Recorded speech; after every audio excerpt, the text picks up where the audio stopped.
축원합니다. 혹시 싶어서 그런데 오늘 처음 나오신 분 계시나요? 오늘 처음 나오신 분.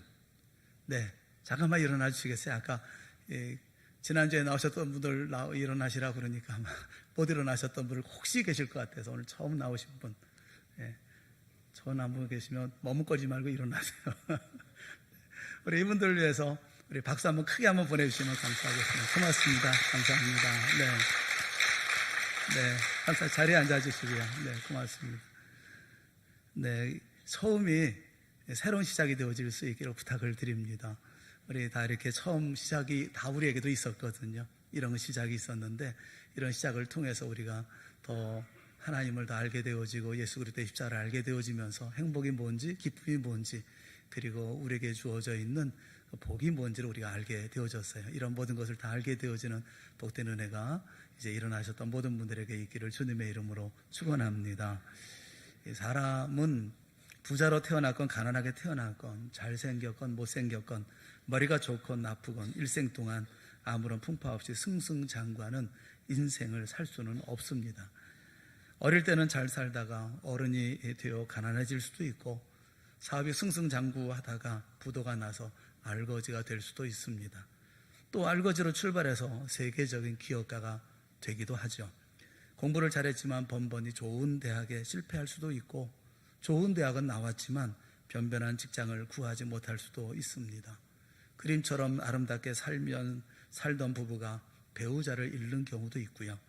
힘겹게 결혼 생활을 시작했지만 아들, 딸 낳고 손자, 손녀를 보면서 복된 가정을 이루기도 합니다. 언제나 승승장구하는 인생이란 없습니다. 분명한 것은 성공보다는 실패가 우리 인생에 많이 찾아온다는 것입니다. 우리가 잘 아는 위스턴 처칠은 그런 말을 했어요. 성공이 뭐냐?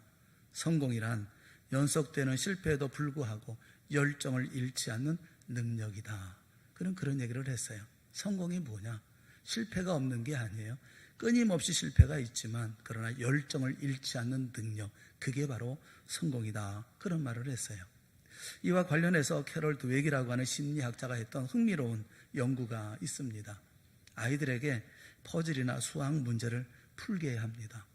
실패를 경험한 아이들에게 보면 두 가지 반응이 나타나더라는 것입니다. 하나는 숙달지향적인 반응, 그러니까 실패를 했더라도 낙심하지 않고 다시 시도하는 유형의 아이들이 있더라는 거예요. 또 하나의 유형은 무기력한 반응을 보이는 유형이 있다는 겁니다. 실패를 하면 좌절하고 문제를 회피하면서 더 이상 노력하지 않는 그런 유형이 아이들 가운데 있더라는 것입니다. 여기 중요한 것이 무엇이냐면 문제를 풀 수 있는 능력과는 아무런 관계가 없더라는 거예요. 능력은 뛰어났지만 실패에 쉽게 좌절하는 아이가 있는가 하면 능력은 조금 모자라기는 하지만 좌절하지 않는 아이만 있었다는 것입니다. 누가 성공하는 아이가 될지는 뻔한 일이 아니겠습니까? 신앙의 세계도 마찬가지예요. 사랑하는 성도 여러분, 해바라기는 어느 곳에 있든지 항상 태양을 향합니다. 성도는 태양을 향하는 해바라기처럼 언제나 하나님을 향하는 모습이 있어야 합니다. 실패도 있습니다. 넘어짐도 있습니다. 어려움도 있습니다. 그러나 그런 실패에도 불구하고 낙심하지 아니하고 다시 시도하는 숙달지향적인 하나님의 자녀, 그것이 바로 믿음의 사람의 모습이다. 그렇게 얘기할 수가 있어요. 아브라함은 믿음의 조상이 되었고 놀라운 복을 받았습니다. 하나님은 아브라함을 부르시면서 이렇게 약속하셨어요. 2절에 약속하신 말씀이 있어요. 2절 말씀을 우리 다 같이 한번 읽어보겠습니다. 시작. 내가 너로 큰 민족을 이루고 네게 복을 주어 내 이름을 창대하게 하리니 너는 복이 될지라. 네게 복을 주어 내 이름을 창대하게 할 것인데 너는 복이 될 거다. 어려운 시대를 살아가고 있는 여러분 모두에게 너는 복이 될지라 라는 주님의 말씀이 이루어질 수 있기를 주님의 이름으로 축원합니다. 능력과는 상관없이 좌절하고 또 무기력하게 포기하는 우리가 되지 말고 주님 바라보고 너는 복이 될지라 말씀하시며 주시는 그 모든 복을 누리는 우리 모두가 될 수 있기를 바랍니다. 그러면 너는 복이 될지라 라고 말씀하고 있는데 복이 된다, 이게 무슨 말일까요? 하나님 다음 절에 복이 된다는 것이 무엇인가를 우리에게 설명해 주고 계십니다. 그것이 3절에 있는 말씀이에요. 3절 말씀을 우리 한번 다 같이 읽어보겠습니다. 시작. 너를 축복하는 자에게는 내가 복을 내리고 너를 저주하는 자에게는 내가 저주하리니 땅의 모든 족속이 너로 말미암아 복을 얻을 것이라 하신지라. 축복하는 자에게 복 내리시고 저주하는 자에게 저주신다는 말씀, 그 이후에 뭐라고 말씀하고 있느냐 하면 땅의 모든 족속이 너로 말미암아 복을 얻을 것이라. 그러니까 복이 된다는 말이 무슨 말이냐 하면 나로 말미암아 다른 사람이 복을 받는 것을 말하고 있어요. 하나님은 아브라함을 부르시면서 내가 복되게 잘 살 거다, 내가 행복하게 살 거다 라고만 말씀하지 않았어요. 내가 복이 되리라 라고 말씀하셨습니다. 너 자신도 행복하고 너 자신도 복되지만 중요한 것은 너로 말미암아 다른 많은 사람들이 복을 얻게 되어진다는 거예요. 나는 말할 것도 없지만 나로 말미암아 다른 사람이 복을 받게 되고 행복해지는 복의 통로가 되는 것, 그것이 바로 네가 복이 되리라 라는 말씀의 의미라는 것입니다.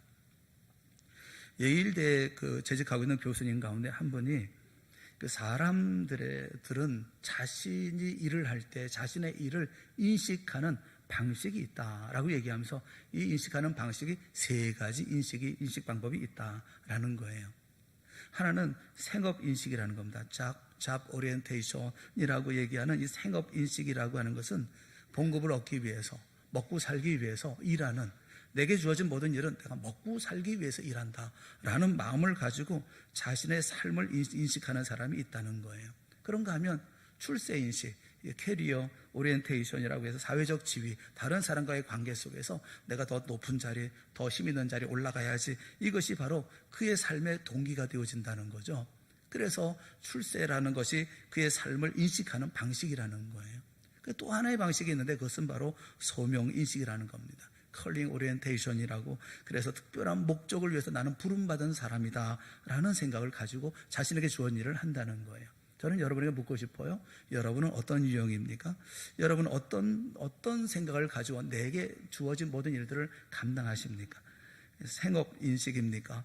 출세인식입니까? 소명인식입니까? 먹고 살기 위해서 내가 지금 이 일을 하고 계시는 것입니까? 아니면 남보다 나은 삶을 살고 또 남들보다도 좀 우월한 삶을 살려고 하는, 그래서 열심히 일하고 계시는 것입니까? 아니면 나는 부름받은 소명감을 가지고 일을 하고 계시는 것입니까? 바라기는 우리 모두가 하나님이 부르신, 그리고 내게 맡기신 모든 일들을 소명의식을 가지고 살아가는 인생, 그런 인생이 되어질 수 있기를 주님의 이름으로 축원합니다. 소명의식이라는 게 뭘까요? 내가 잘 먹고 잘 살자는 것이 아니에요. 내 까닭에 나로 말미암아 내 가족이 행복해지고 또 내가 하는 모든 사람들, 나와 함께하는 모든 사람들이 나로 말미암아 복을 누리는 삶을 사는 것, 그런 것 아니겠어요? 사실 우리 스스로를 다시 한번 깊이 생각해 보면 우리가 하는 모든 일들은 어떤 생업을 위해서 하는 일도 아니고 출세를 위해서 하는 일도 아니에요. 내가 애쓰고 노력해서 그래서 내 가족이 행복할 수 있기를 바라는 것, 그것이 바로 내 마음이 아니겠습니까? 내가 있음으로 모든 사람이 행복해지기를 원하는 것, 그것이 바로 내가 원하는 그런 삶이 아니겠습니까? 여러분으로 말미암아 많은 사람이 행복해지고, 여러분으로 말미암아 많은 사람들이 하나님의 생명을 얻게 되어지고, 여러분으로 말미암아 세상 모든 사람들이 용기를 얻게 되어지고, 여러분으로 말미암아 많은 사람들이 물질과 번영의 축복을 누릴 수 있게 되기를 주님의 이름으로 축원합니다. 여러분 때문에 무너진 가정이 회복되어지고, 여러분 때문에 파산 직전에 그 회사가 다시 일어설 수 있는 그런 은혜가 있기를 바라요. 소나무는 솔방울이 많이 맺혀 있습니다. 한 솔방울에는 수십 개, 수백 개의 씨가 있지요. 좀 큰 소나무는 수천, 수만 개의 솔방울이 맺혀 있습니다. 소나무를 보면 솔방울밖에는 보이는 게 없는 것 같아요. 그것은 이 땅에 소나무로 가득 차게 하려는 소나무의 본성에서 나온 것이 아니겠습니까? 우리 하나님은 하나님의 자녀들이 이 땅에서 한없이 잘 살고 어디서든 복을 받고 풍성하고 하나님이 주신 땅에서 생육하고 번성하며 살아갈 수 있기를 원하셔요. 하나님의 간절한 마음이 있다고 한다면 우리가 이 땅에서 행복하게 살기를 원하시고 또 이 땅에서 즐거운 마음으로 삶을 살아갈 수 있기를 원하셔요. 주님이 주시는 복을 받아 복의 복을 누리고 주님 앞에서 귀하게 쓰임받는 우리 모두가 다 되어질 수 있기를 바랍니다. 이것이 하나님의 우리를 향하신 기대이고 또 하나님께서 우리에게 이런 길로 인도해 주시는 것이니까요. 우리로 말미암아 나만이 아니라 오히려 많은 사람들이 복을 누리는 그런 삶을 살아갈 수 있기를 바라는 거예요. 이제 그러면 우리가 복이 되는 삶을 살기 위해서 그러면 교회만 나오면 되는 건가? 교회 나와서 예배만 드리고 그저 교회에 나와서 신앙생활 한다 하고만 하면 되는 건가? 그렇지 않아요. 오늘 성경에는 우리가 해야 할 일이 있어요. 내 가정이 복되고 나로 말미암아 복을 누리고 내가 복이 되어지고 또 내 가족이 내 아는 모든 사람들이 나로 말미암아 이런 복을 누리게 되어지기 위해서는 우리가 반드시 해야 하는 두 가지를 있습니다. 첫째가 뭐냐면 떠나라는 거예요. 떠나는 것입니다. 아브라함이 고향과 친척과 아비 집을 떠났던 것처럼 우리도 이제 하나님이 없는 사상, 하나님이 없는 세상의 문화, 하나님과는 상관없는 이 세상에서 떠나야 합니다. 사랑하는 여러분, 세상과 함께하고 세상과 어울리며 삶을 살아가면서 세상에 하나님의 복을 전하는 통로가 될 수가 있을까요? 로마서 2장 21절부터 24절에 있는 말씀을 우리 한번 같이 봤으면 좋겠어요. 다 같이 보겠습니다. 시작. 도둑질하지 말라 선포하는 내가 도둑질하느냐? 간음하지 말라 말하는 내가 간음하느냐? 우상을 가증히 여기는 내가 신전 물건을 도둑질하느냐? 율법을 자랑하는 내가 율법을 범함으로 하나님을 욕되게 하느냐? 기록된 바와 같이 하나님의 이름이 너희 때문에 이방인 중에서 모독을 받는도다. 하나님의 이름이 너희 때문에 이방인 중에서 영광을 받는 게 아니라 모독을 받습니다. 오늘의 현실이 그렇지 않나요? 교회 지도자들은 교회 세습에 몰두하는가 하면 교회 안에 권력 다툼에 온통 신경을 집중합니다. 성도는 또 어떻습니까? 성도는 어떻게든 부자가 되려고 사기치고 도둑질하고 세상 욕심 따라 산다고 한다면 어찌 하나님이 주시는 이런 복의 통로로서 세상에 복을 나누어 주는 자가 될 수가 있겠습니까? 세상의 많은 일들은 대부분 잊혀지는 일들입니다. 얼마 전에 어느 분께 좋은 책을 소개받았어요. 이 책 참 좋은 책입니다. 읽어보십시오. 그래서 제가 그 책을 잊지 않으려고 일러주신 책 제목을 열심히 외웠어요. 책 제목이 뭐냐면 담백하게 산다는 것, 불필요한 감정에 의연해지는 삶의 태도. 길어요. 일단 제 용량이 넘어선 것 같다는 생각이 들기는 하지만 그래도 열심히 외웠어요. 담백하게 산다는 것, 불필요한 감정에 의연해지는 삶의 태도. 묘한 것은 시간이 지날수록 뒤부터 잊혀지는 거예요. 뒷부분부터 잊혀져 나가는 겁니다. 마지막에 남는 것이 뭐냐 했더니 담백, 단어 하나 남더라고요.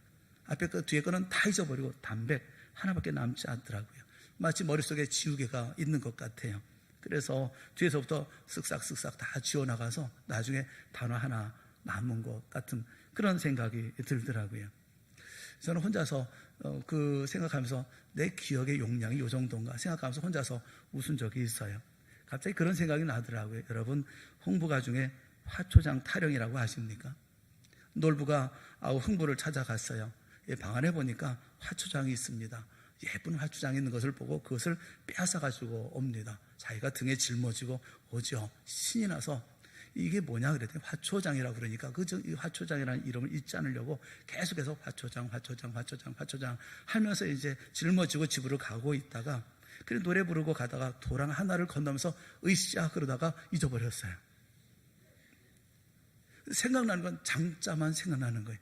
다 잊어버리고 그 이름을 기억하려고 자꾸 생각을 합니다. 그게 타령이에요. 고추장, 된장, 간장, 초장, 구들장. 아이고 이게 아니구나. 초장화, 장화초, 장초화, 화장초. 이것도 아니구나. 이게 뭘까? 방장, 천장, 송장, 첩장. 아이고 이것도 아니구나. 이게 뭘까? 갑갑하여 못 살겠네. 근데 그 마음이 꼭 제 마음이더라고요. 그 심정을 알겠더라고요. 이게 뭘까? 분명히 들었는데, 기억했는데, 외웠는데 달랑 담백 하나가 남는구나. 담백이라는 단어 하나밖에는 남지 않는구나. 서글프지만 나이가 먹으니까 기억력도 감퇴합니다. 여러분 그렇게 아세요. 제가 원래 기억력이 나쁜 게 아니라 나이가 들어서 기억력이 감퇴했다. 근데 그러면서 그런 생각을 했어요. 언젠가는 잊혀질 일들을 위해서 살지 말아야겠구나. 언젠가는 잊혀질 일들인데 그 위해 살아간다는 게 무슨 의미가 있을까? 잠시 후면 기억도 못할 일인데 생각해보면 아픈 일, 슬픈 일, 힘들었던 일 다 잊혀졌어요. 당시에 그것은 내 인생의 전부인 것처럼 그렇게 여겨졌었는데 말입니다. 그것 때문에 신경 쓰고 가슴 아파하고 걱정하고 그렇게 힘을 다했었는데 참 어리석은 일 아닙니까? 잊혀질 세상 일, 여러분 세상 일에서 떠나라는 거예요. 사랑하는 여러분, 인생의 삶에는 잊혀지는 것도 있지만 반드시 잊지 말아야 할 것이 있습니다. 마태복음 17장에 보면 예수님이 제자 베드로와 야고보와 그 형제 요한을 데리시고 따로 높은 산에 올라가십니다. 그곳에서 모습이 변형되어서 얼굴이 해같이 빛나고 옷이 빛과 같이 휘어졌습니다. 그리고 모세와 엘리야가 예수님과 더불어 말씀을 나누시죠. 그 모습을 보고 있었던 제자 베드로가 예수님께 청하는 거예요. 주여, 우리가 여기 있는 것이 좋사오니. 초막을 짓다는 것입니다. 예수님을 위해서 하나, 모세를 위해서 하나, 엘리야를 위해서 하나, 이렇게 초막 셋을 짓고 여기서 삽시다. 그렇게 말합니다. 그 순간에 하늘에서 소리가 들려요. 이는 내 사랑하는 아들이요 내 기뻐하는 자니 너희는 그의 말을 들으라. 두려워서 엎드렸다가 그리고 예수님께서 일어나라 말씀하셔서 일어나 보니 성경에 뭐라고 말씀하고 있느냐 하면 오직 예수 외에는 아무도 보이지 아니하더라. 그렇게 말씀하고 있어요. 오직 예수 외에는 아무도 보이지 아니하더라. 조금 전에 보았던 모든 환상같이 여겨졌던 모든 것들이 다 사라졌습니다. 눈앞에 예수님만 보이는 거예요. 사랑하는 여러분, 인생에서 정말 중요하고 소중한 것이 뭘까요? 내 인생에 정말 소중하고 정말 중요한 것은 무엇일까요? 오직 예수 외에는. 세상에 잊혀질 것을 위해 살지 말고 오직 예수님 위해 인생 사는 우리 모두가 되어질 수 있기를 주님의 이름으로 축원합니다. 사랑하는 사람을 위해 일하고 그 일을 사랑한다면 이 세상 멋지게 살 수 있다. 이 말은 톨스토이가 한 말이에요. 인생이 그리 거창한 것이었나요? 사랑하는 사람 위해서 일하고 또 그 일을 사랑한다면 그 인생 얼마나 행복한 인생이 되겠어요? 세상에서 무엇을 얻을 수 있습니까? 그래봐야 다 잊혀지는 것 아니겠습니까? 아브라함의 신앙은 고향을 떠나는 것에서부터 시작되어집니다. 아브라함이 고향을 떠나는 것은 기근이라든가 전쟁이라든가 인간적인 이유 때문이 아니에요. 오직 하나님의 명령 때문이죠. 유브라데강 저편에 살면서 우상 숭배하고 우상 장사하던 자의 아들인 아브라함에게 청천벽력 같은 하나님의 명령이었습니다. 고향과 친척과 아버지 집을 떠나는 것, 이것은 그에게는 불가능한 일이었습니다. 하나님의 보이는 약속이라든지 보장도 없이 떠나는 것은 맨정신으로 있을 수 없는 거예요. 우리가 시쳇말로 맨 땅에 헤딩하는 것과 같은 그런 일들이에요. 어찌할 수 있는 일이겠어요? 그런데 아브라함은 고향을 떠납니다. 고향을 떠납니다. 왜냐하면 그것이 복이 되는 일이니까요. 그리고 내 가정이 나를 통해서 복을 얻는 길이기 때문에 그런 거예요. 사랑하는 여러분, 우리도 떠날 수 있습니다. 우리가 가진 하나님을 향한 믿음, 이것은 우리의 의지가 아니기 때문에 그래요. 우리가 교회를 나오는 거, 하나님을 믿는 거, 하나님을 신뢰하는 거, 그리고 함께 예배하는 거, 이 모든 것들이 다 하나님의 은혜의 선물입니다. 하나님은 영원 전부터 우리를 선택하시고 거룩한 부르심으로 우리를 부르신 거예요. 우리를 만나주신 것입니다. 그리고 그 믿음으로 아브라함처럼 우리도 세상 고향과 친척과 아버지 집인 영적 어둠과 세상을 극복하고 떠날 수가 있는 거예요. 너는 복이 될지라, 복이 되기를 원하십니까?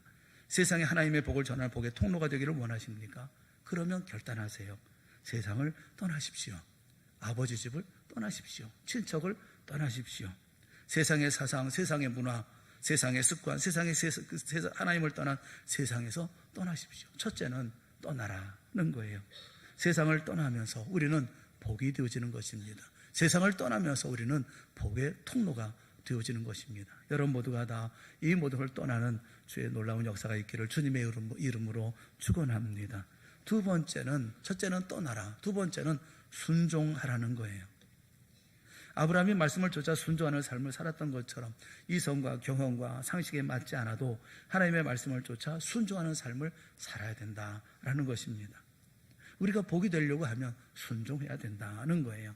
4절 말씀에 말씀이라고 말씀하고 있는데, 이 말씀에 해당하는 히브리어가 다바르라는 말인데, 다바르라는 말은 명령이에요. 아브라함이 하나님의 말씀을 행동의 절대 기준으로 삼았다는 것입니다. 그 말씀의 권위를 존중하고 따랐다는 거예요. 명령으로 받고 어김이 없었다는 것을 우리에게 보여주고 있는 거예요. 고향과 친척과 아버지 집을 떠나라는 말씀을 듣고 하란을 떠날 때 아브라함은 75세였다. 그렇게 말씀해요. 아브라함이 175세를 살았으니까 이때는 아마 중년쯤 되지 않았을까, 그런 생각을 해요. 75세지만 인생으로 볼 때는 한 중년기. 대부분 중년기의 사람은 현실에 안주하려고 합니다. 변화를 기피하려고 하는 것이 일반적인 거예요. 그런데 갈 바를 알지 못하면서도 지체 없이 하나님의 말씀을 쫓아 집을 떠난 것은, 이건 위대한 순종이고 결단인 것이죠. 아브라함은 결정적인 순간에 하나님의 편에서는 결단력이 있는 그런 사람이었습니다. 간혹 평소에는 충성하는 것 같지만 결정적인 순간에 보면 슬며시 빠져나가는 성도들이 있어요. 기도합시다, 헌신합시다, 전도합시다, 봉사합시다, 희생하는 어떤 순간에 멀리 도망을 가버려요. 그런 분은 평생 도피하고 도망하다가, 그리고 그런 모습으로 세상 끝날 때까지 그런 모습으로 살아서야 되겠나 하는 그런 안타까움이 있어요. 여러분, 주님께서 말씀하신 그 말씀대로 살겠다는 마음을 가졌던 성경의 인물들이 얼마나 많습니까? 에스더는 죽으면 죽으리이다 라고 순종을 합니다. 다니엘과 세 친구 사드락 메삭 아벤느고는 그렇게 하지 아니하실지라도 라고 순종을 합니다. 모든 믿음의 선진들을 보면 다 순종의 사람이에요. 순종하지 않은 사람은 단 한 사람도 없어요. 예수님도 나의 원대로 마시옵고 아버지의 원대로 하옵소서라고 순종을 하십니다. 순종이라고 하는 것은 어렵지 않아요. 한 걸음에서부터 시작되어지는 거예요. 히브리서 11장 8절 있는 말씀 우리 한번 같이 보았으면 좋겠어요. 아브라함의 모습에 대해서 말씀하고 있는 히브리서 11장 8절 우리 다 같이 보겠습니다. 믿음으로 아브라함은 부르심을 받았을 때에 순종하여 장래 유업으로 받을 땅에 나아갈새 갈 바를 알지 못하고 나아갔으며, 갈 바를 알지 못하고 나아갔다. 그러니까 아브라함은 치열한 고뇌와 갈등의 과정을 거쳐서 그래서 마침내 순종의 자리에 이르렀다. 그렇게 말씀하고 있어요. 그러니까 아브라함의 순종도 완전한 순종 아닙니다. 창세기 11장 31절 말씀에 보면, 데라가 그 아들 아브라함과 하란의 아들인 그의 손자 롯과 그의 며느리 아브라함의 아내 사레를 데리고 갈대아인의 우르를 떠나 가나안 땅으로 가고자 하더니 하란에 이르러 거기 거류하였으며, 갈대아 우르에서 떠나서 하란에 거기 거류하고 있었다는 거예요. 가나안에 가야 되는데 그것이 아니라 하란에 머물러 있었다는 것입니다. 학자들은 아브라함의 가족이 하란에 6년 정도 머물렀던 것 같다, 그렇게 얘기를 해요. 한동안 하란에 머물렀던 것은 틀림없는 사실입니다. 그런데 창세기 12장 4절 말씀해 보면, 이에 아브라함이 여호와의 말씀을 따라갔고 롯도 그와 함께 갔으며 아브라함이 하란을 떠날 때에 75세였더라. 언제냐 하면 아버지가 죽고 아버지가 돌아가시고 난 후에 비로소 하란을 떠납니다. 그러니까 이 순종은 완전한 순종이 아니에요. 불완전한 순종이고 부분적인 순종입니다. 그런데 성경은 그 중간 모든 과정을 생략을 했어요. 그리고 아브라함이 순종했다, 이렇게 말씀하고 있어요. 만약에 아브라함의 전기를 기록한다면 이렇게 기록해야 되지 않겠습니까? 아브라함이 고민을 계속했다. 떠날까 말까, 갈대아 우르에 머물러 살까. 그러다가 아무래도 하나님 말씀을 따라가는 편이 유익하다고 판단되어져서 아브라함은 갈대아 우르를 떠났고, 하란에 있으면서 또 갈까 말까 살까 말까 주저하고 고민했었다. 그러다가 아브라함은 하란을 떠나 드디어 가나안 땅에 들어갔다. 이렇게 기록해야 되는 것이 아니겠어요? 아브라함의 순종이 완전한 순종이 아니었다는 거죠. 우리의 순종도 완전하지 않습니다. 복잡한 동기가 섞여 있기도 하고요, 회의도 섞여 있습니다. 불순종도 있어요. 불완전한 순종, 그게 바로 우리가 가지고 있는 순종의 모습입니다. 그럼에도 불구하고 믿음의 첫걸음, 순종의 첫걸음, 이 한 걸음은 굉장히 중요한 거예요. 이것은 얼마나 중요한지 몰라요. 그래서 드디어 아브라함은 하나님의 축복을 누릴 수 있게 되어졌기 때문에 그렇습니다. 약속한 대로 두 가지 축복이 있어요. 자기 개인의 명예로운 축복, 그의 영향이 온 세계 모든 사람에게 복되게 미치게 되어지는 그런 놀라운 복을 누립니다. 그리고 그의 후손 가운데 메시아가 오십니다. 이 위대한 축복의 삶은 아브라함의 불완전했던 한 걸음의 믿음, 한 걸음의 순종에서부터 시작되어진 거예요. 사랑하는 여러분, 순종할 때 완전하게 완벽하게 순종하겠다, 뭐 잘하겠다, 굉장히 잘하겠다, 100% 그러지 마세요. 그냥 한 걸음만 순종하세요. 한 걸음이 중요한 거예요. 하나님께서 원하시고 기뻐하시는 것도 한 걸음의 순종인 거예요. 인류 역사상 최초로 에디슨이 전구 실험에 성공했습니다. 전구, 빛을 내는 것이잖아요. 그런데 그 전구가 얼마나 희미한지 촛불을 밝혀야 볼 수가 있었다고 그래요. 이거 재밌지 않아요? 전구를 만들었는데, 빛을 비추는 것을 만들었는데 촛불을 비춰놓고 봐야 전구로 볼 수가 있었다는 거예요. 그러니 얼마나 이 재밌는 일이겠어요. 이것이 첫걸음이거든요. 그런데 이 첫걸음이 얼마나 중요한 첫걸음이냐고요. 라이트 형제가 비행기를 처음 만들었을 때 그 비행기는 공중에 불과 12초 머물렀다가 떨어졌습니다. 불완전한 첫걸음이죠. 그 첫걸음이 우리가 얼마든지 먼 거리를 비행기를 타고 가는 위대한 걸음의 시작이었던 것입니다. 인류 역사상 최초의 증기선이 미국 뉴욕에서 올버니를 향해서 이렇게 나아갔었는데, 지금 뉴욕에서 올버니까지 배를 타면 천천히 가도 30분이면 간다고 그래요. 그런데 이 30분이면 갈 수 있는 거리를 당시에는 무려 32시간이 걸렸다고 합니다. 32시간. 그러나 이 최초의 첫걸음이 수많은 사람을 실어 나르는 여객선의 시작이 되어졌던 거죠. 인류 역사상 최초의 자동차는 1시간에 2마일을 갔답니다. 1시간에 2마일이라고 하면 1시간에 3.2km를 간 거예요. 3.2km는 걷는 속도하고 크게 다르지 않아요. 마차 타고 가면 마차가 먼저 갑니다. 그래서 마차 타고 가는 마부들이 자동차를 비웃었다고 그래요. 내 마차나 타라, 뭐 그랬다고 그래요. 하지만 그렇게 출발했던 자동차는 지금 우리의 편리한 발이 되지 않았습니까? 사랑하는 여러분, 불완전해도 괜찮은 거예요. 그러나 순종은 해야 되는 거예요. 한 걸음, 한 발자국만 떼는 거예요. 하나님의 말씀에 순종하는 것은 한 발자국의 순종부터 시작되어지는 것입니다. 우리의 믿음의 한 걸음, 헌신의 한 걸음, 봉사의 한 걸음, 순종의 한 걸음, 이 한 걸음 매우 중요한 거예요. 여러분, 순종의 한 걸음을 걸을 수 있기를 주님의 이름으로 축원합니다. 복의 사람이 되기를 원하십니까? 복의 통로가 되기를 원하십니까? 그러면 한 발자국만 순종하세요. 많이 순종하려고 하지 말고, 완벽한 순종을 이루려고 생각하지 말고, 내가 완벽하게 순종할 수 없으니까 포기하지 말고 한 발자국만. 우리가 순종할 때 가장 아름답고 건강한 복을 누리게 되어지는 것입니다. 우리가 아니요라고 하지 아니하고 예라고 순종해서 복을 누리고, 한 걸음 순종해서 온 세상에 복을 전하는 우리 모두가 되어질 수 있기를 주님의 이름으로 축원합니다. 우리가 복을 누리는 사람이 되려고 하면 적어도 대가가 있어야 되는 거예요. 돈을 벌려고 하면 대가가 필요하잖아요. 바꿔야 되지 않습니까? 복을 주려고 하면 바꿔야 되지 않겠어요? 대가가 있어야 되지 않겠어요? 그 값을 치러야 되는 것이 아니겠습니까? 아브라함은 복이 되기 위해서, 많은 사람들에게 복을 나눠주는 사람이 되기 위해서 그는 고향을 떠납니다. 하나님의 말씀에 순종합니다. 우리 모두도 세상을 떠나고 주님 말씀에 순종해서 복이 되고 이 땅에 모든 사람들에게 나로 말미암아 복을 얻게 되어지는 역사가 있게 되는 그런 복된 사람들이 되어질 수 있기를 주님의 이름으로 축원합니다. 여러분 까닭에 여러분의 가정이 복되고, 여러분 까닭에 여러분과 아는 모든 사람들이 복된 자리에 나아갈 수 있는 복의 통로가 되어지는 놀라운 역사가 나의 떠남을 통해서, 나의 한 발자국 순종을 통해서 이루어지는 놀라운 은혜의 역사가 있기를 주님의 이름으로 축원합니다. 기도하겠습니다. 사랑의 하나님 아버지, 은혜를 감사합니다. 이렇게 주 앞에 모이게 하여 주셨으니 감사합니다. 세상에 큰 복이 있습니다. 그런데 그 복은 하나님께서 우리에게 주시는 복이야말로 진심으로 최선의 좋은 복이 아니겠습니까? 우리 사랑하는 성도 모두가 다 가정에 이와 같은 복이 되게 하여 주시옵시고, 나눔이 되게 하여 주시옵시고, 통로가 되게 하여 주시옵시고, 그래서 우리 까닭에 많은 사람들, 우리 가족을 비롯해 모든 이들이 행복하고 복된 놀라운 은혜를 누리게 하여 주시옵소서. 떠나게 하시기를 원합니다. 순종할 수 있기를 원합니다. 그래서 복된 자리에 나아가는 우리 모두가 되어질 수 있도록 이 시간 큰 은혜 또한 베풀어 주시옵소서. 예수님의 이름으로 간절히 기도드리옵나이다. 아멘. 우리 찬송가 302장 다 같이 자리에서 일어나셔서 찬송하겠습니다.